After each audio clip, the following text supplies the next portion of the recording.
Хамтдаа үзэгчдээ баярлалаа. За авцаамын хашлахыг засварлахдаа гэрэл цацруулагчийг хамтд нь будсан асуудал гарсан. Тус ажлыг Баянгол дүүргийн тогтчлолт нийтийн аж ахуйн хилцээс хийсэн байна. Тэд өөрсдийн санаачлахаар мэргэжлийн бус хүмүүс хийсэн учраас алдаа гаргасан гэж тайлбарллаа.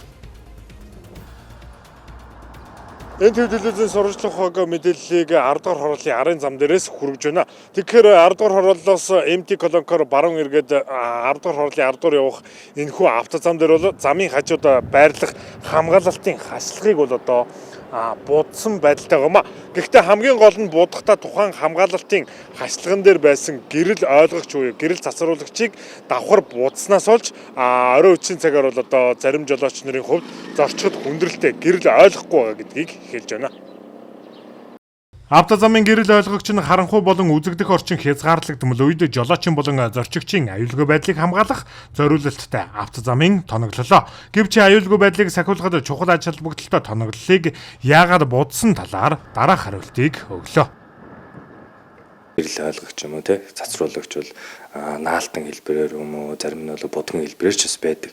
За энийг бол бид нэр зарим шаардлагатай хэсгүүдийг хуулахыг хуулаад за эргээгээд будагтай байгаа хэсгийг нь бол одоо ногоон өнгөөр будаад араас нь одоо тийм цацруулагчтай гэлбдэг тийм будгуудаа хийнэ гэсэн. Ажил нь бол дуусаагүй л гэсэн.